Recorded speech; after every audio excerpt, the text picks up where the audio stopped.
예, 반갑습니다. 예, 오종혁 국어생입니다. 자, 오늘은 구조주의 언어학과 인류학이라는 인문예술 첫 번째 단원을 공부하겠습니다, 여러분. 수능 특강이에요. 자, 독서를 할 때요, 조금 더 디테일하고 자세히 설명을 하니까요, 예, 참고해 주시고요.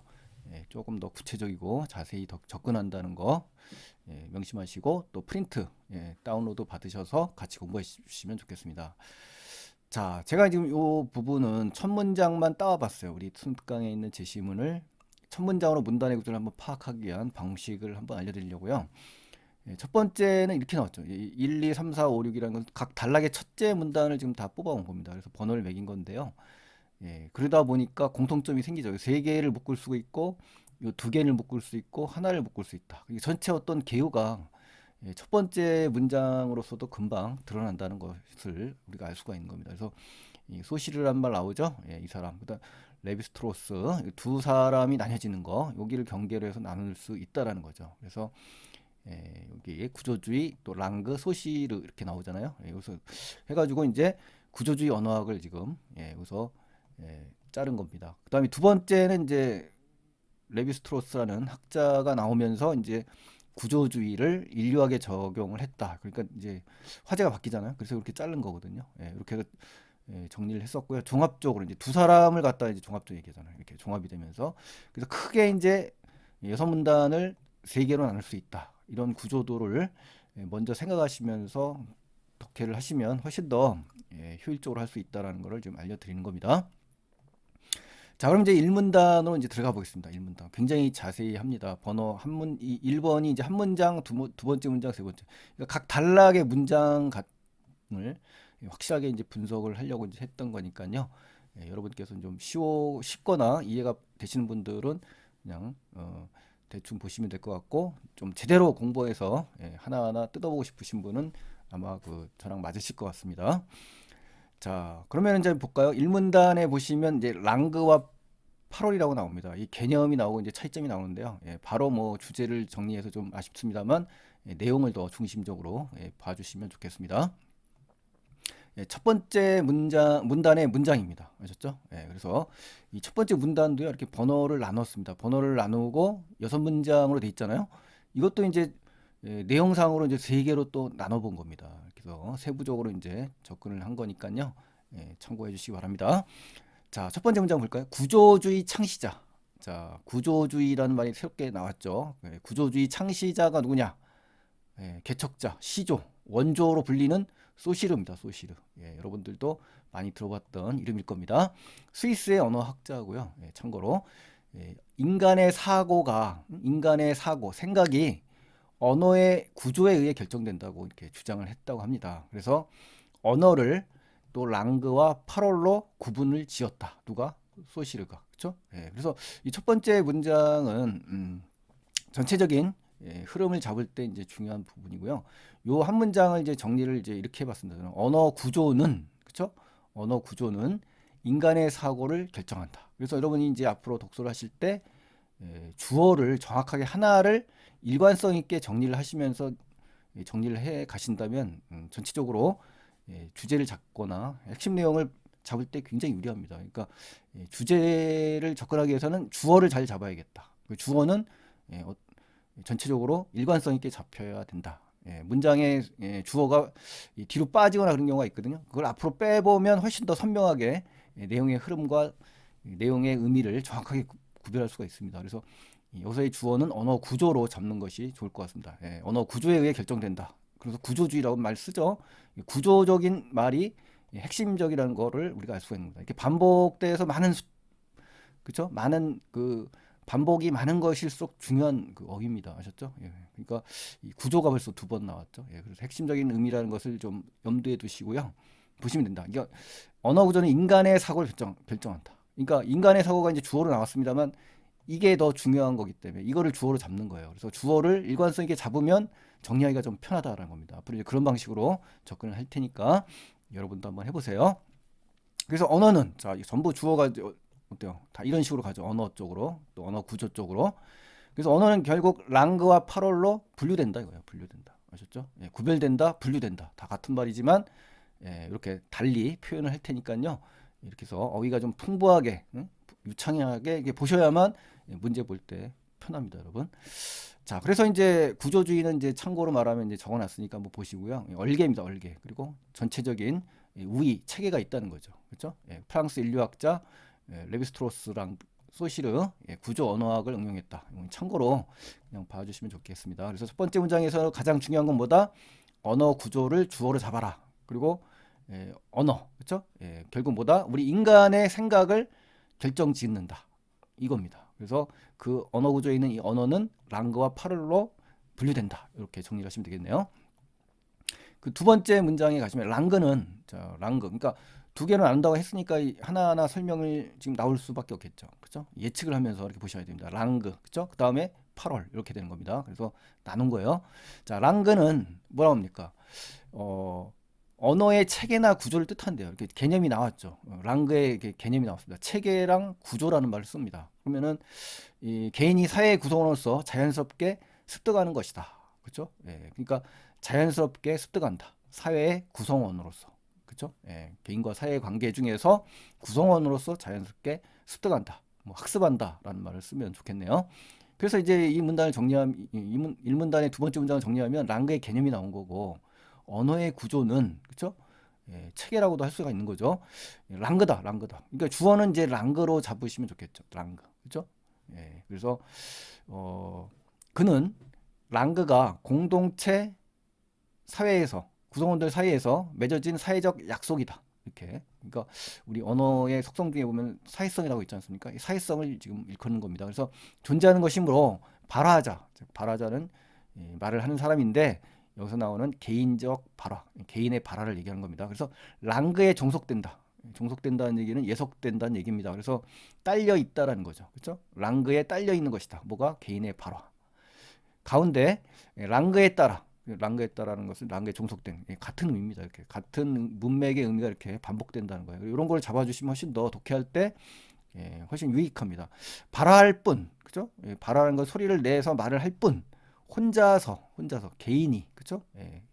랑그를 만들거나 창조하거나 변화시킬 수는 없다고 보았다. 그러니까 이 언어의 창조성이 없다라는 겁니다. 이 랑그에 종속되기 때문에 누가요? 이 발화자가 아셨죠? 그래서 랑그 즉 언어의 구조를 랑그라고 했으니까 앞에서 보셨지만 이 주어를 언어의 구조, 그렇죠? 언어의 구조, 언어 쪽으로 주어를 잡는 겁니다. 그래서 두 번째 문장도 랑그 곧 언어의 구조입니다. 구조나 체계를 랑그라고 하잖아요. 그래서 랑그는 발화자를 이 개인이죠, 개인. 구조는 전체적이고 체계적이고 이런 것으로 본다면 이 발화자는 거의 어떻습니까? 더 적은 범위에 있는 거지 않습니까? 그러다 보니까 구조는 개인을 자립하지 못하게 완전히 예속시킨다. 자립하지 못한다는 것은 결국 창조하거나 변화시킬 수 없게 만든다는 거예요. 그래서 랑그는 8월과는 대조적으로 사회 구성원들 간에 맺어진 약속에 의해서 존재되기 때문에 그렇다. 그렇죠? 그래서 사회적 약속, 즉 사회적인 약속, 언어적 사회성 요것 때문에 존재하기 때문에 함부로 창조하거나 변화시킬 수 없는 겁니다. 그래서 여기서 정리한 걸 하나 더 보면 두 번째 문장에 랑그의 개념이 나온 거고 언어의 구조는 곧 체계라고 했어요. 이게 바로 랑그입니다. 랑그. 그래서 개인이 사회 구성원으로서 공동체 구성원으로서 언어적 사회성 즉 규범을 지니면서 저절로 자연스럽게 학습된다. 이렇게 정리를 하시면 돼요. 그렇죠? 이렇게 해서 주어를 요거를 잡는 것이 정말 중요하다. 그래서 랑그나 언어의 구조는 같은 의미니까 항상 랑그 언어의 구조가 주어로 가셔야 됩니다. 자, 네 번째 문장 보면 8월이 나옵니다. 이제 8월이 뭐냐? 8월은 개별적이에요. 굉장히 개별적이고 구체적입니다. 그래서 사람마다 달라요. 그 말 자체가 그렇죠. 개별적이니까. 그리고 다른 형태를 띠고 있고 랑그와는 대조적으로 랑그와 달리라는 건 랑그와 차이점이 있다는 거죠. 쉽게 변화한다. 그럼 랑그는 쉽게 변화하지 않는다는 얘기죠. 그러니까 이렇게 변화하면 상대에 대립된 짝은 확인을 해주시면서 정리를 하시는 게 좋죠. 랑그는 쉽게 변하지 않는다라는 말로 해석이 되지 않습니까? 그러니까 8월이 쉽게 변한다. 유동적이라는 말을 쓴다면 어떻습니까? 랑그는 고정적이다. 이런 식으로 해석을 할 수가 있다는 거죠. 그래서 정리를 해보면 8월의 개념이 나온 거고요. 8월의 속성도 나온 겁니다. 그래서 성질, 8월의 특성이 나온 거죠. 그렇죠? 그래서 8월은 개인마다 다른 양태를 띠는 그렇죠? 8월은 구체적인 속성을 갖는 겁니다. 그렇죠? 예. 그러니까 결국 개별적이고 구체적이라는 얘기죠. 그래서 정리를 해보시면요, 예, 여기서 여러분께서 좀 낯설을 수가 있는데요. 정리 방법이 이제 이렇게 하시면 어휘도 정리되고 전체적으로 예, 전체적인 해석을 할 때 굉장히 유리합니다. 그래서 제가 일부러 더 이렇게 해놨습니다. 여기서 보시면 구체적이고 개별적이라는 단어가 나와서 연관 짓는다면 개별적이라는 것은 개인적이고 개체적이고 독자적, 각양각색 여기 뒤에 나오거든요. 각양각색이 예, 구체적이고 세부적이고 미시적이고 실제적이고 현재화 될 수 있다는 이 어휘와도 예, 통합니다. 그래서 이렇게 하나의 그 중요한 단어가 있다면 이러한 그 연관되는 단어들도 공부해 두시면 예, 여러분 독해하실 때 굉장히 그 유리합니다. 아셨죠? 그래서 유동적이라는 것은 결국 가변적이라는 말로 바꿀 수도 있고, 그렇죠? 이 변화한다는 의미에서 뽑아낸 거예요. 또 변동할 수도 있고, 기복이 심하죠. 기복적이라는 거죠. 이러한 예, 단어로 연결을 시킨다면 훨씬 더 독서할 때 정리하기도 편하고 문제 풀 때도 빠르게 풀 수 있습니다. 이렇게 해서 연습을 좀 하시면 그럼 반대도 생각하죠. 그럼 랑그는 뭐냐? 랑그는 이거의 반대니까 응? 예, 공통적이겠죠. 예, 개별적이게 반대 공통적. 또 보편적이고 전반적이고 종합적이고 체계적이고 구조적이고 제도적이고 조직적이고 계통적이고 이론적이고 고정적이고 안정적이면서 정규적이다. 아, 이러한 단어로 묶을 수가 있다는 겁니다. 그래서 여러분이 변형된 문제라든가 그런 문제들의 이제 단어를 바꿔서 나올 수가 있으니까 이렇게 정리를 해주시면 더 좋겠죠. 예. 외우란 얘기가 아니라 한번 눈여겨 보신다라는 겁니다. 가령 예를 들면 예시, 그죠? 동일한 언어 규칙, 동일한 언어 규칙이라는 것은 언어의 규칙성을 말합니다. 우리 사회성 나왔죠. 언어의 사회성, 규칙성, 창조성 아까 나왔죠. 창조성. 그러니까 언어의 속성이 지금 계속 나오는 겁니다. 지금 언어학이기 때문에 이걸 바탕으로 인간들이 대화를 나누더라도 사람마다 개별적인 거예요. 사람마다 개별적 같은 의미예요. 이게 지금 똑같은 의미를 지금 달리 표현한 거기 때문에 결국은 주어와 서술어는 하나밖에 안 나오는 겁니다. 문단 안에서 결국 여기서의 큰 주어는 8월이잖아요. 8월은 쉽게 변한다. 그렇죠? 그리고 개별적이고 구체적이다. 사람마다 다 다르다. 왜? 동일한 언어의 규칙이 있다 하더라도. 그리고 그 말이 각양각색이란 말로 쓰는 거잖아요. 가지각색. 그죠? 양태라는 것은 사람마다 바라의 형태 모습이 다르다. 이 그대로 앞에 나왔잖아요. 그죠? 똑같은 그런 서술이 지금 반복이 되는 겁니다. 그래서 개인의 바라가 곧 뭐다? 8월인 것이다. 이렇게 되는 거죠. 그죠? 그러니까 8월은 어떤 것이다? 개인적 바라다. 이렇게 정리하시면 되겠네요. 그죠? 그리고 개별적이고 구체적이다. 이렇게 유동적이다. 그죠? 그래서 이런 단어를 생각할 수 있다면 굉장히 그 독서에 자신감이 생기지 않을까 싶어서 정리를 해봤습니다. 너무 자세해서 또 죄송도 합니다. 근데 이제 좀 이왕 할 거 제대로 하는 의미에서 또 이렇게 해서 연습을 하면요. 처음에는 시간이 많이 걸리는 것 같지만 하면 할수록 더 빨라지고요. 정확해지고 지문을 정리할 때 굉장히 도움이 됩니다. 여러분 해보세요. 저를 믿고 굉장히 좋습니다. 자, 그다음 이제 볼까 7번째 문장입니다. 소실은 랑그는 자 랑그가 중요한 거죠. 랑그 왜냐면 언어의 구조 이거잖아요. 같은 언어를 사용한 집단 언중이라고 제가 적어봤는데 언중 그죠? 언어를 쓰는 같은 집단 언어 활동에 잠재돼 있다. 잠재돼 있다는 건요. 겉으로 드러나지 않고 숨어 있다는 겁니다. 그래서 잠겨 있다는 거예요. 잠겨서 존재하고 있다는 거죠. 그러니까 반대는 현재라는 개념이 나오는 거군요. 현재와 반대는 잠재입니다. 그래서 이렇게 대립된 짝의 단어를 안다면 훨씬 정리하기가 편합니다. 아셨죠? 랑거는 숨어 있는 거고, 그렇죠? 그 8월은 그럼 뭐야? 현재 한 겁니다. 현재 반대로 이제 해석을 하면 되겠죠. 그렇죠? 랑그가 개인들의 행위로 인해 현실화된 것이라고 봅니다. 보시죠. 현실화 나왔죠. 현재 똑같은 의미입니다. 그렇죠? 그러니까 현실화와 잠재는 서로 반대말이 되는 것이고, 즉 다른 말로 바꾸면 현재화로 바꿀 수가 있다는 거죠. 이렇게 해서 어휘를 자유자재로 바꿀 수 있다면 정말 좋겠습니다, 여러분.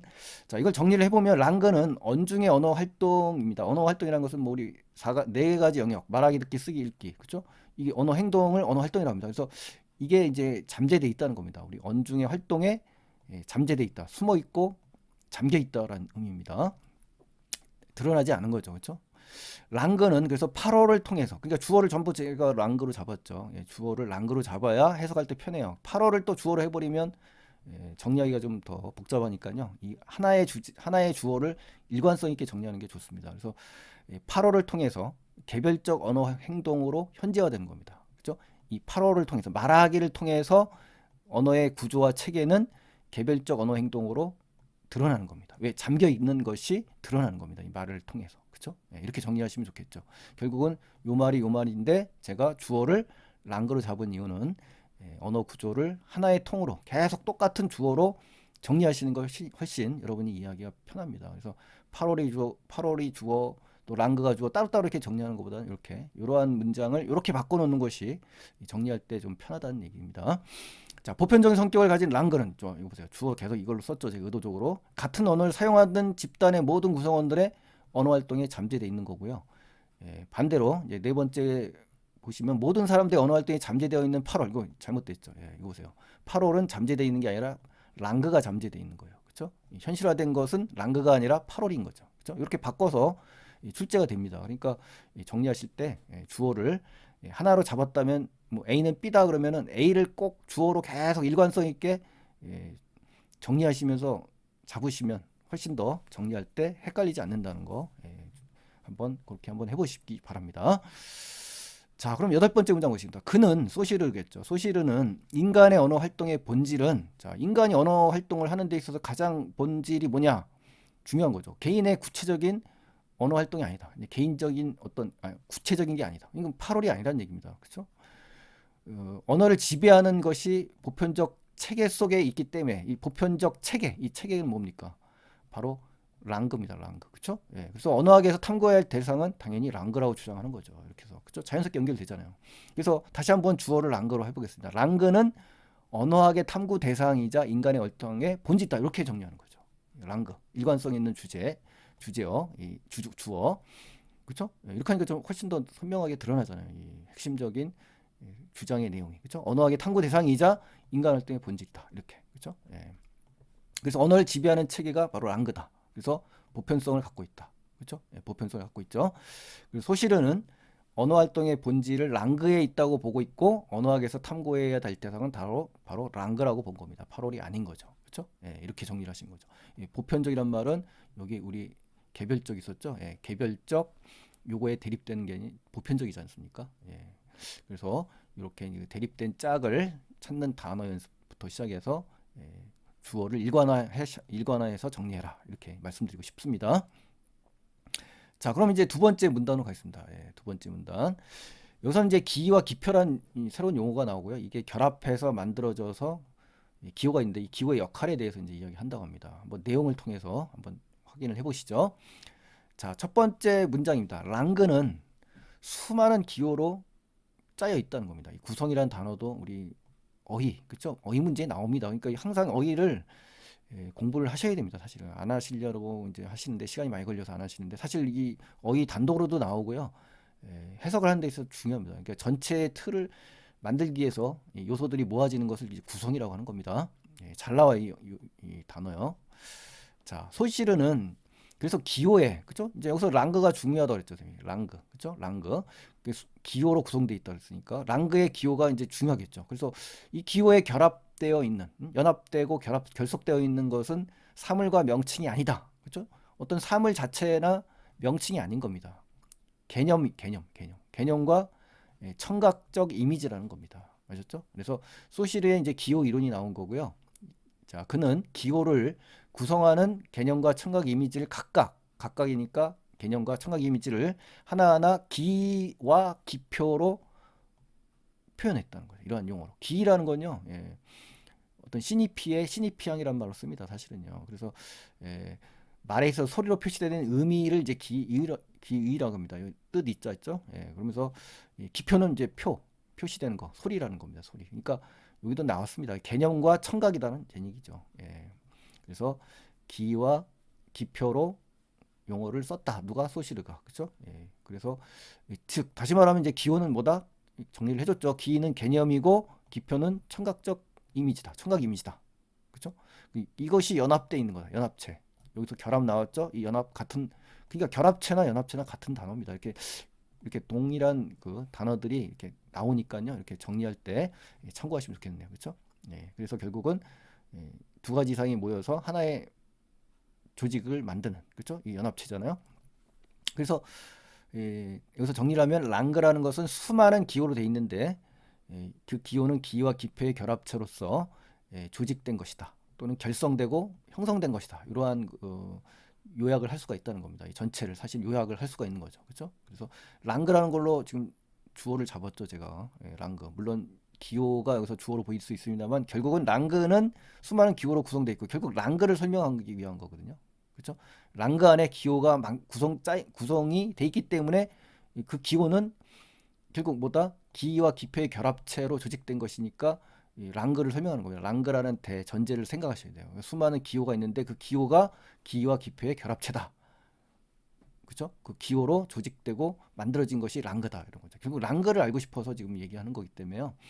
기호가 나온 이유도 결국은 랑그 때문입니다, 여러분. 그래서 전체적인 일관성 있는 주어 잡는 것이 중요하다. 이렇게 다시 한번 말씀드리고 싶습니다. 자, 다섯 번째 문장에서는요, 소시르의 이전의 학자. 그럼 이제 여기서 이제 자른 이유 있죠. 제가 여기서 굳이 네 다섯 점 문장을 이제 자른 이유는 소시르가 아닙니다. 이제는 소시르 이전의 언어학자들이에요. 그렇죠? 차이점이겠죠. 여기서 그렇죠? 차이점이나 뭐 공통점이 있을 수 있습니다만 차이점으로 나온 학자들이에요. 그래서 대상을 가리키는 기호가 존재하기 이전에 이거는 기호가 있기 전에 대상에 대한 개념이 이미 존재한다고 보는 거네요. 반대 입장이네요. 그렇죠? 예. 그래서 현실 세계에 실제가 이미 존재한다. 실제가 이미 존재하고 인간이 사고를 통해서 실제에 대한 개념을 머릿속에 가진 상태에서 개념을 나타낼 수 있는 기표를 만든다는 거네요. 그러니까 그래서 개념과 결합시켰다고 본다. 그러니까 완전히 소시르와는 대조되는 그러한 입장입니다. 아셨죠? 예. 하지만 자 나왔죠. 하지만 그러니까 결국은 다시 한번 소시르와 소시르 이전의 언어학자들이 대조된다는 것이 이 접속어를 통해서 알 수가 있는 거예요. 접속어도 무시하시면 안 됩니다. 아셨죠? 예. 문단의 관계를 정확하게 드러내주기 때문에 그래요. 그래서 기호가 존재하기 이전에는 명확한 기의가 없었어요. 그렇죠? 인간이 대상을 명확하게 인식할 수가 없다는 겁니다. 그러니까 결국 기호가 있어야 된다는 거죠. 그래야만 기의가 인식할 수 있다는 겁니다. 아셨죠? 예. 그래서 올바른 생각을 사유할 수도 없었다고 보는 거죠. 예.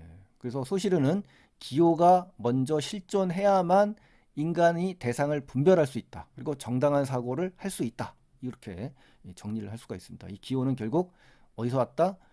랑그에서 왔다. 그렇죠? 랑그에서 왔다. 이렇게 생각하시면 되는 거죠. 예를 들어 뭐 예시라는 거는 이제 괄호를 묶었습니다만 이 얘기랑 똑같은 거예요. 그렇죠? 그렇기 때문에 괄호 과감하게 묶으시고 똑같은 얘기를 하는 거니까. 그렇죠? 똑같은 얘기죠. 자, 그래서 이제 여기서 그 문제로 출제된 것을 이제 그대로 가져와 봤는데요. 수능 특강에 문제가 어떻게 이제 나왔는지 한번 연결해서 볼까요? A가 이 소실 이전의 언어학자들이요. 소실의 주장을 반박하기 위해서 이렇게 반박한다는 얘기는요. 딴 게 아니라 차이점이 있는 걸 가지고 와서 사례를 제시했느냐 이걸 찾는 거잖아요. 그렇죠? 그래서 쭉 나왔는데 첫 번째 같은 언어를 사용하는 사람들은 유사한 사고방식을 가진 경우가 많다. 근데 이건 소시르의 주장이잖아요. 그러니까 같은 언어를 사용하는 사람들은 유사한 사고방식, 이 유사한 사고방식이 바로 뭡니까? 이거는 소시르는 이제 언어가 그렇죠? 언어를 사용하는 사람들이 그 언어가 사고에 영향을 미친다는 것이 이제 소시르의 입장이기 때문에 이건 소시르의 입장인 겁니다. 그렇죠? 그래서 이것은 옳지 않은 거죠. 두 번째, 숫자를 나타내는 단어가 두 개밖에 없는 단어를 사용하는 사람들은 다른 언어를 사용하는 사람들에 비해 숫자와 관련된 사고 능력이 현저하게 떨어졌다. 이것도 지금 잘못됐죠. 왜냐하면 그 언어가 사고에 미친다, 사고에 영향을 끼치지 않습니까? 이게 소시르의 주장이니까 이것도 역시 소시르의 입장인 겁니다. 그러니까 결국 소시르는 언어가 사고에 영향을 끼치고, 그렇죠? 그러한 입장이기 때문에 소시르의 주장을 반박하기 위해서는 그런 입장이 나오면 안 되겠죠. 이제 3번 두 가지 언어를 모두 사용할 수 있는 사람이 각 언어로서 말하거나 글을 쓸 때 사용하는 언어에 따라 인식 체계가 달라진다. 이것도 언어의 구조에 따라 지금 체계가 달라지는 거기 때문에 그렇죠? 언어가 사고에 영향을 미치는 거죠. 그러니까 이것도 소시르의 입장이라는 거죠. 그래서 반박으로 가져올 수는 없다. 네 번째, 현재와 미래를 구분하는 언어를 쓰는 사람은 시제 구분이 없이 그 시제 구분이 없는 언어를 쓰는 사람보다 현재를 더 중시한다. 이것도 이제 언어가 그렇죠? 사고에 영향을 끼치는 거잖아요. 그러니까 이것도 소시르의 입장이라는 거죠. 아시겠죠? 다섯 번째, 과일들을 가리키는 말이 없었음에도 불구하고 자, 이것은 말이 없는 거죠. 그러니까 언어가 없는 거죠. 원주민들은 서로 다른 과일의 차이점을 명확히 이해했죠. 이해를 못했으면 소실의 입장인데 이해를 했기 때문에 이거는 뭡니까? 소실의 입장과 배치되는 주장이잖아요. 그러니까 이거는 이걸로 소시르를 반박할 수 있는 겁니다. 그렇죠? 이렇게 해서 내용 정리를 하실 때 정확한 개념을 가지고 사례에 적용할 수 있는 그러한 능력을 좀 키우셔야 됩니다. 그러니까 그러기 위해서는 어때요? 본문을 정확하게 해석을 해야 되는 겁니다. 자, 그럼 세 번째 문단으로 가겠습니다. 세 번째 문단에 가면요, 인간의 사고와 언어 구조의 관계가 나오는데 한번 확인을 해볼게요. 자, 소시르에 따르면, 그죠? 기표와 기인은 자의적으로 연결된다. 그죠? 기표, 기, 그쵸? 이게 자의적으로 연결된대요. 언어의 자의성 아시죠? 예, 언어의 자의성. 우리 굉장히 특성이 거의 다 나오네요. 그쵸? 예. 자, 자의적이란 말 때문에 제가 이제 적어보면 자의적, 임의적, 주관적, 우연적, 인위적 이런 말들은 같이 연관되는 단어들입니다. 그렇지만 반대인 것도 알아두시는 게 좋습니다. 반대짝이 더 중요하죠. 필연적이고 객관적이고 당위적이고 자연적이고 운명적인 겁니다. 그러니까 결국 기표와 기, 소시르가 말하는 기표와 기는 자의적이라고 했으니까 필연적이거나 당위적이거나 자연적일 수는 없는 거죠. 그죠? 이렇게 해서 반대를 더 생각을 해서 정리해 주시면 좋겠고요. 추가로 기표와 연결되는 이 기인은, 자, 주어를 제가 기라는 주어를 일관되게 지금 적었습니다. 자, 실질적인 의미를 나타내지 않는다. 그러니까 기인은 자의적이지 않고, 자의적이고, 또 기인은 실질적인 의미를 나타내지 않는다. 실질적인 의미를 나타내지 않는다는 것은 반대로 얘기해서 형식적인 의미를 드러낸다는 거잖아요. 그러니까 기인은 자의적이고 형식적이다. 이렇게 생각하면 되는 거죠. 그렇죠? 그래서 기인은 연결된 기표와 다른 기표들의 차이에 의해서만 의미가 정해질 뿐이다. 차이에 의해서만. 이게 다른 점, 그렇죠? 어떤 격차, 간극이 있는 그 점을 통해서만 의미가 정해진다는 얘기예요. 이 기가. 그래서 기는, 자, 주어를 계속 기로 잡습니다. 형식적이고 상징적이고 가시적이고 외형적이고 표면적, 피상적, 도식적. 맞네요. 그렇죠? 여러분이 너무 힘드시면 앞에 한두 개만 해도 됩니다. 자, 다 하실 수 있는 분들은 이렇게 하셔가지고 어휘를 확장해서 공부를 하세요. 오늘 소시르가 그랬잖아요. 언어에 의해서 사고가 확장된다고. 우리도 언어를 많이 알아두면 사고가 그만큼 확장되는 겁니다. 그렇죠? 반대의 의미가 또 중요하다고 했죠. 실질, 실체, 실제, 현실, 현재, 실용. 그러니까 이게 완전히 반대니까 결국 뭡니까? 기는 이게 나오면 안 되는 거죠. 그렇죠? 그래서 이러한 것들을 생각하고 염두에 두면서 독해를 해라. 이렇게. 예를 들면 뭐 요 말이 그대로 이제 얘가 나온 거잖아요. 기는, 그죠? 사과가 뭐 기죠. 본질이 아니라 본질이 아닌 거죠. 단지 의미만 정해지는 거니까. 과일을 나타내는 수많은 기표, 즉 이러한 다른 종류의 그 차이, 이러한 차이에 의해서 과일이라는 의미를 나타낼 뿐이다. 그렇죠? 그러니까 결국 요소 차이에 의해서 다른 점을 통해서 의미만 한정적으로 드러낼 뿐이다. 뭐 이런 뜻이잖아요. 그렇죠? 그것이 바로 이러한 의미랑 통한다는 얘기예요. 아셨죠? 그래서 다섯 번째 문장에 사과라는 기표가 나타내는 의미 똑같잖아요. 이게 기인은, 주어 기인은을 잡는 거예요. 그죠? 제가 일관성 있게 다 주어는 똑같이 지금 잡죠? 헷갈리지 않도록. 사과라는 기인은 이렇게 되는 거예요. 요 기표가 나타내는 의미는이란 말은 기표가 아니라 기인은이라는 겁니다. 그러니까 어때요? 이렇게 해서 정리를 하시면 딱 맞죠. 언어 구조 안에서, 그러니까 구조주의 언어학이니까 소실의 구조주의 언어학에서, 그죠? 언어 구조 안에서 다른 사항들과의 관계 아까 차이라고 했잖아요. 차이, 그죠? 다른 점의 관계, 다른 관계라는 거죠. 차이가 나는 관계, 그죠?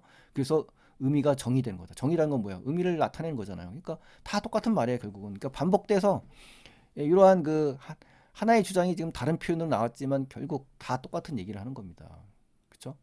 그래서 기는 자의적이고 형식적인 의미를 드러내고 결국 차이에 의해서 의미가 한정적으로 드러낼 뿐이다. 이겁니다.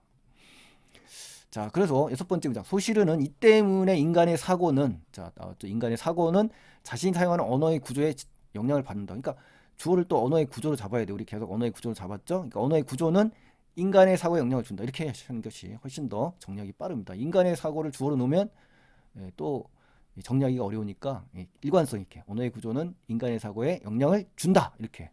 그렇죠? 이렇게 해서 잡아놓는 연습하는 것이 굉장히 중요합니다, 여러분.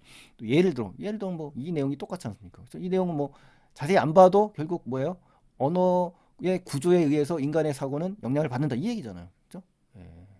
그러니까 이렇게 해서 과감하게 괄호 묶고 확인만 하시면 될 것 같습니다. 이러한 예를 통해서 어떠한 예? 이러한 예도 마찬가지죠. 언어의 구조는 인간의 사고에 영향을 주는 예잖아요. 이렇게 정리하기 편하잖아요, 그렇죠? 이런 식으로 정리를 하시는 것이 여러분 독서할 때 굉장히 좋습니다. 그래서 언어의 구조가 우선도 이거 보세요, 똑같네요, 이렇게, 그죠? 이걸 주어로 이제 우선 다시 정리를 해주니까 훨씬 더 선명하죠. 그래서 요거나 같은 의미다, 그죠? 다시 한번 강조를 했는데 언어의 구조는 인간의 사고에 영향을 미친다 이렇게 되는 겁니다. 자, 그래서 아홉 번째 문장. 소시르는 대상이 나타내는 개념이나 인간의 사고보다 언어가 먼저, 그죠? 언어가 중요하다니까요. 주어, 언어, 그죠? 먼저 존재한다. 그리고 인간의 사고. 인간의 사고는 자신이 사용하는 언어 구조가 중요하죠. 종속됐다. 그러니까 이제 다시 한번 이걸 정리한다면 언어가 주어가 나와야 돼요. 언어 구조나, 그죠? 똑같죠. 제가 계속 일관성 있게 언어는 개념이나 사고보다 먼저 실제한다. 그죠? 존재를 실제로 바꾼 거고 요약할 때 또 언어 구조는 인간의 사고를 예속한다. 종속이나 뭐 예속이나 같은 말이니까 이렇게 바꿔주면 훨씬 더 유창하게 정리를 할 수가 있는 겁니다. 다양하게 아셨죠? 이렇게 정리하니까 어때요? 깔끔하잖아요. 언어 구조는 인간의 사고를 예속한다. 그렇죠? 그리고 언어는 개념이나 사고보다 실제한다. 먼저 실제한다. 그렇죠? 우선 존재한다는 거. 그리고 또 있다. 우리가 언어를 사용하는 한, 그렇죠? 우리가 언어를 사용한다. 언어 활동을 한다. 아까 앞에 언어 활동이란 말 나왔죠? 언어 행동을 할 때 이렇게 하는 한, 그렇죠? 이러한 언어 구조, 그렇죠? 언어 구조 중요하죠. 언어 구조 주어니까 사고 방식과 가치관을 그대로 수용하고, 그렇죠? 이거에 의해 딸려갈 수밖에 없다. 이게 바로 뭡니까? 종속되는 거예요. 종속되는 거, 그렇죠? 알았죠? 똑같은 말이죠. 종속되는 겁니다. 그래서 언어 활동을 할 때, 인간은 언어 활동을 할 때 언어 구조는 그 세계관과 가치관, 제가 이제 이걸 세계관으로 바꾼 거예요. 가치관 그대로 왔고 인간에게 동일하게 흡수된다. 소형이란 말은 또 흡수로 바꾼 겁니다. 이렇게 유창한 어휘로 다양하게 표현을 해주시면 훨씬 더 선명하게 해석이 되고요. 어떤 다른 표현이 나오더라도 다양하고 또 다층적으로 입체적으로 지문을 읽어 나갈 수가 있는 겁니다. 그러면서 느는 거예요. 독서가요. 있는 그대로 정리하는 것보다. 아셨죠? 요약을 이렇게 자기 나름대로 이렇게 하는 연습을 하시면 처음에 조금 걸리는 것 같아도 이걸 반복적으로 하면 굉장히 빨라지면서 정확해집니다. 그러면서 훨씬 더 여러분이 글을 쓸 때도 도움이 됩니다. 아셨죠? 이와 같은, 정리합니다. 이와 같은 소실의 사상을, 그렇죠? 소실의 사상이 뭐냐 그러면 어떻게 할래요? 이게 나와 있잖아요. 언어 구조는 그 세계관과 가치관을 인간에게 동일하게 그대로 흡수시킨다. 이렇게, 그렇죠? 주어를 이렇게 잡으니까 선명하잖아요. 그래서 언어 현상을 언어 전체 구조에서 파악하려고, 그렇죠? 제일 중요한 말이 구조, 그렇죠? 언어 구조잖아요. 그것도 전체적이고 종합적인 거라고 앞에서 정리했죠. 제가 이런 용어들이 다 이렇게 자연스러워지는 겁니다. 용어 단어를 많이 보게 되면, 그렇죠? 종합적이고 전반적이고 보편적이고, 그렇죠? 차주자재로 바꿀 수가 있잖아요. 학문이다, 학문. 그렇죠? 구조주의 학문이잖아요. 그래서 구조주의 언어학이 본격적으로 전개될 수 있었다. 이렇게 되는 거죠. 그러니까 결국은 소시르는 이 구조주의 언어학에 대해서 지금 여기까지 설명을 한 것이다라고 정리를 할 수가 있는 겁니다. 자, 이제 네 번째 문단에 가시면요. 총 6문단인데 네 번째 문장에 가시면 이제 이항 대립이라는 새로운 용어가 나오고요. 친족 구조 분석이 나옵니다. 이 구조란 말은 안 빠져요. 그렇죠? 한번 보세요. 자, 다른 학자가 나오죠. 레비스트로스. 발음하기도 힘듭니다만 이 소시르와는 어떤 관계가 있는지 한번 파악을 할 필요가 있습니다. 벨기에에서 태어났지만 이제 프랑스의 인류학자라고 합니다. 자, 구조주의를 인류학에 적용한 겁니다. 인류학자니까 이제 당연히 인류학에 적용하겠죠. 이 구조주의를 그대로 끌고 온 겁니다. 인류학에. 이 적용했다라는 말 제가 다른 말로 바꿔봤습니다. 도입했다. 이렇게, 그죠? 구조주의가 주어가 돼야 되겠죠. 계속 구조, 언어 구조가 전체 핵심적인 일관성 있는 주어잖아요. 그죠? 구조주의가 또는 구조주의는 인류학을 도입했다. 그죠? 이거 목적어가 아니라 주어로 뺀 겁니다. 이렇게 일관성 있는 주어로 만드셔서 정리하신다면 훨씬 더 선명하게 해석에 도움이 될 것이라고 저는 확신합니다. 여러분 이렇게 좀 연습을 해보세요. 도입했다, 그렇죠? 사용했다, 활용했다, 이용했다, 뭐 이런 뜻이에요. 자, 두 번째 문장, 문단이나 문장입니다. 모든 음소라는 것은 이제 여러분 문법 시간에 배웠을 것 같은데요. 음운론상의 최소 단위이고 하나의 상의 음소가 모여서 음절을 만들어냅니다. 우리 자음 모음 있죠? 분절음은 비분절음은 해가지고 자 비음이냐 아니냐 이게 두 가지 모음이냐 자음이냐 이렇게 딱 두 가지 대립된 요소 짝을 이루는 물음을 통해서 분류를 할 수가 있다고 합니다. 이게 바로 뭐냐 이항 대립입니다. 이항 대립 두 가지 대립된 요소가 짝을 이루는 거 이게 이항 대립이거든요. 이렇게 해서 분류한다는 겁니다. 그래서 이 학자는 음운론에서 사용하는 이러한 이항 대립 음운론에 사용하는 그대로 끌고 온 거죠. 이항 대립 자 서로 반대되거나 모순되는 두 가지 이론 짝을 이제 이항 대립한다. 두 가지 항목이 대립이 된다는 얘기잖아요. 그래서 이걸 바탕으로 각 집단이 갖는 친족의 기본 구조를 친족 나온 건 이제 인류학이기 때문에 그렇잖아요. 이거를 기본 구조를 파악했다고 합니다. 그래서 구조주의가 이제 인류학에 사용됐다, 적용됐다는 걸 우리가 알 수가 있는 거죠. 그렇죠? 예. 그리고 그는 친족의 기본 구조는 아버지, 아들, 외삼촌, 조카, 남편, 아내, 아내와 아내의 형제라는 네 가지 관계로 이루어져 있고 이들 관계는 친밀함과 소원함, 그렇죠? 가깝고 먼 걸 얘기하는 건데요. 이항 대립으로 나타난다. 이항이라는 것은 딱 두 개만 있는 겁니다. 서로 반대되거나 모순되는 딱 두 가지. 아셨죠? 예, 이것이 바로 이항 대립입니다. 그래서 이항 대립으로 친족의 기본 구조를 지금 파악했습니다. 이 레비스트로스가. 자, 4페이지로 넘어가겠습니다. 이제 마지막 페이지예요. 다섯 번째 문장으로 가시면 이제 모든 집단의 공통적으로 드러나는 특징은 아버지와 아들의 관계, 부자죠, 부자. 외삼촌과 조카. 이 관계 둘 중 하나만 친밀하고, 그렇죠? 남편과 아내의 관계와 아내와 아내 형제의 관계도 이와 마찬가지다. 그렇죠? 예, 당연히 친소 대립이 딱 두 가지로 나뉘어질 수가 있습니다. 가깝고 먼 거. 자, 이와 마찬가지. 역시 이것도 이항 대립입니다. 자, 예를 들어 얘도 뭐 마찬가지죠. 이거 똑같은, 그렇죠? 사실 얘는 안 읽어봐도 크게 문제는 없어요. 이 내용을 이해했다면, 그렇죠? 예, 왜냐하면 똑같은 말이 나오는 겁니다. 그러니까 모든 집단이라고 했으니까 뭐 멜라네시아, 뭐 태평양 남부에 있는 곳이고요. 트로브리 안드라 섬이 있는데 이것도 이제 파푸아 뉴기니 근처에 있는 섬이거든요. 이 섬들도 다 모든 집단이기 때문에, 그렇죠? 이러한 이 섬에서도조차, 그렇죠? 이 친밀한 사이와 또 먼 사이, 그렇죠? 좋지 않은 사이를 지금 얘기를 하는 겁니다. 그게 마찬가지라는 거 전체. 그러니까 사실 이것만 정확히 이해한다면 굳이 이것까지 읽으실 필요는 없다는 거죠. 이러한 예가 바로 이러한 예다라는 거 아시면 좋겠다는 겁니다. 그래서 괄호 묶은 거예요, 제가. 그는 모든 사회 집단이 어떻습니까? 자, 모든이란 말 예가 없다는 얘기죠. 이러한 이항 대립으로 이루어졌다. 결국 말하려는 거 이거잖아요. 그렇죠? 각 집단의 우열은 없다. 우열이라는 것은 나음과 못함이 없이 그냥 단지 반대되는 짝이 있다. 그렇죠? 이거죠. 그렇죠? 우열이 아니라. 자, 그래서 우열이 아닌 이항 대립의 구조를 통해서 모든 사회 공동체를 파악했다. 이렇게 되는 거죠. 그렇죠? 예. 결국 구조를 통해서 사회 공동체를 파악한 겁니다. 그래서 어떻게 보면 이제 구조주의 관점을 통해서 인류학을 어때요? 적용을 한 거니까 이렇게 연상을 하면서 보셔야 됩니다.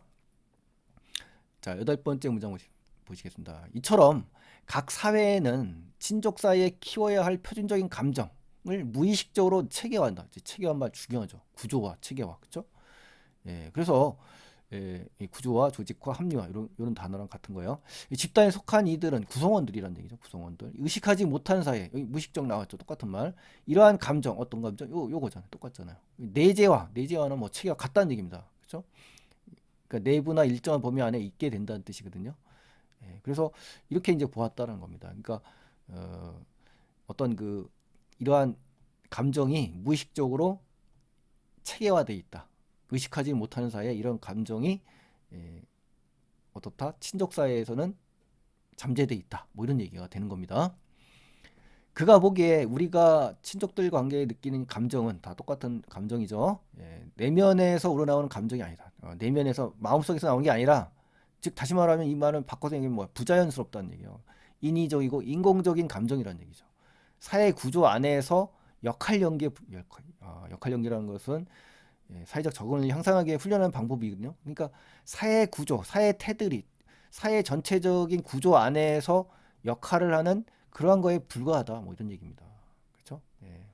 그래서 결국은 체계화, 내재화, 사회 구조 이러한 의미가 중요하다는 겁니다. 그래서 우리 언어 구조 앞에서 소실을 얘기할 때 언어 구조가 중요했지 않습니까? 우선은 사회 구조, 그렇죠? 이러한 구조적인 측면에서 우리 개인의 감정을 뭐한다? 제약한다는 겁니다. 아셨죠? 예. 자, 다섯 번째 문단을 가겠습니다. 여섯 번째 간단합니다. 이제는 자, 레비스트로스가 분석한 인간의 문화에 대해서 얘기한 겁니다. 이 사람은 어떠냐? 친족의 기본 구조를 비롯한 모든 인간의 모든 문화가 언어처럼 구조화되어 있다. 결국 말하려는 건 이겁니다. 앞에서 이야기한 거 정리할 때 이겁니다. 그러니까 언어처럼 구조화시킬 수 있다라고 생각한 거예요. 모든 친족의 기본 구조. 이게 바로 인류학이지 않습니까? 인류학. 그렇죠? 예. 그리고 남자, 여자, 빛과 어둠. 뭡니까 이게? 이항 대립이잖아요. 이항 대립. 이러한 대립상을 바탕으로 인간의 문화를 이해했다. 그렇죠? 예. 이 대립상 자체도 구조화시킨 겁니다. 그래서 대립상을 바탕으로 해서 이 언어 구조학 차원으로 모든 인간의 문화를 파악했다. 이렇게 정리를 하시면 깔끔하죠. 예. 두 번째 문장. 그는 또 언어를, 자, 언어 중요하죠. 문화의 조건으로 보고 언어가 문화에 미치는 영향에 대해서 고찰했는데 음성 언어를 순수한 것으로 보고 문자 언어를 저열한 아주 저급한 비열한 것으로 보고 문자 언어가 문화에 부정적 영향을 미친다고 보았다. 자, 이 말은요. 그 언어는 사실 이 언어는 문화의 필수 요소라고 하잖아요. 그렇죠? 근데 문화에 영향을 주는 측면을 지금 얘기하는 겁니다. 그러니까 결국 뭐다? 에, 언어가 결국 문화에 지대한 영향을 끼친다 이 얘기를 하려는 거예요. 아셨죠? 예. 그 다음에 그는 유럽인에게 문자를 배운 브라질의 남비콰라족이 있는데 이 문자 사용 수준으로 자 문자를 어떻게 사용했느냐 어떤 수준으로 했을 때 사람들의 위계 질서가 나타난다는 겁니다. 어떤 순위와 계층, 품계가 나타나고 또 문자가 그들의 순수한 사례를 타락시킨다고 봤어요. 예. 그래서 비판하는 거죠. 그래서 결국은 뭐냐면 언어는 인간의 제도를 변화시킬 수 있다라는 얘기를 하는 겁니다. 여기서 말하고자 하는 궁극적인 목표는요. 이 언어 자체가 항상 주어는 언어나 언어 구조라고 했죠. 제가 언어는 인간의 제도, 이 제도라는 것은 어디서 나왔느냐면 풍습, 문화에서 나온 거다. 문화나 풍습이나 제도나 같은 의미거든요. 이거를 변화시킬 수 있다. 그렇죠? 계속 그 얘기입니다. 언어가 언어처럼 구조화되어 있다는 거죠. 그러니까 언어 구조학 차원으로 모든 인간의 문화를 파악한다 그랬죠. 똑같은 말이잖아요. 언어는 인간의 문화를 변화시킬 수 있다. 그렇죠? 예, 이겁니다. 이거. 자, 그다음에 마지막 육문단입니다. 소시르와 이제 레비스트로스가 이제 같이 엮입니다. 종합적으로 이 구조주의 같은 공통점이 있는 거네. 구조주의 이론의 의의가 나옵니다. 같이. 자, 이 두 사람의 구조주의 이론은 자, 큰 틀이 나왔죠. 결국 이거에 대한 얘기를 한 겁니다. 오늘 주된 화제가 이거예요. 언어 공동체나 집단의 보편적 사고에 대해 깊이 이해할 수 있게 됐다. 그렇죠? 보편적인 겁니다. 개별적이고 구체적인 게 아니라 보편적인 겁니다. 그리고 인간이 사회 규범을 수용하면서 그렇죠? 수용해야 되겠죠. 어떤 조직 안에 수용되는 것이 자연스럽죠. 이 구조주의가 또 공동체 이론이 될 수가 있죠. 그래서 그 과정을 설명할 수가 있는 겁니다. 이 구조주의 이론이. 그리고 그 이유도 앞에서 얘기했지만 쭉 제시할 수 있었던 거예요. 이것 때문에. 그래서 합리적으로 설명할 수 있었던 그러한 점이 정말 의미가 있다. 그러한 장점이 있다. 그러한 가치가 있다. 그러한 의미가 있다. 이런 겁니다. 아셨죠? 그래서 마지막에 이렇게 이 두 사람의 구조주의 이론의 장점, 의미를 제시하면서 마무리한 글입니다, 여러분. 아셨죠? 예, 그래서 독서를 좀 이렇게 꼼꼼하게 하시는 연습을 좀 많이 하시다 보면 점점 더 빨라집니다. 처음에 느린 것 같아도 하면 할수록 빨라지는 거예요. 그냥 문제만 풀려고 하지 마시고요. 본문을 완벽하게 정리하시는 것이 훨씬 더 빠른 길이다. 그것을 지금 명심하시기 바랍니다, 여러분. 그래서 마지막에는 이제 정리된 거니까 한번 읽어보시고요. 자, 오늘 아주 중요한 독서 하는 방법을 제가 지금 설명을 했습니다, 여러분. 그러니까 나름대로 저하고 또 이 독서가 안 맞는 분도 물론 계실 수 있겠습니다만 그런 분들은 자기 나름대로 하시면 되는 거죠. 근데 저는 여러 번 독서를 하다 보니까 이런 방법이 여러분에게 설명해주면 굉장히 도움이 될 것 같아서 제가 이렇게 한번 찍어봤습니다. 좀 힘들더라도 이런 식으로 공부를 해야만 그렇죠? 학교 시험에 변형 시험에도 강하고 또 수능에 있어서도 연결이 됩니다. 이 단어가 그대로 100% 연계됩니다, 여러분. 제재가 연계가 안 된다보다도 단어가 그대로 따라가거든요, 여러분. 그러니까 여러분 그 명심하시고 열심히 공부하시면 좋겠습니다. 어쨌든 오늘 고생 많이 하셨고요. 다음 시간에 또 뵐 수 있도록 하고요. 구독 안 하신 분들은 구독과 좋아요 버튼 눌러주시면 너무 고맙겠습니다, 여러분. 다음 시간에 또 뵙겠습니다. 감사합니다.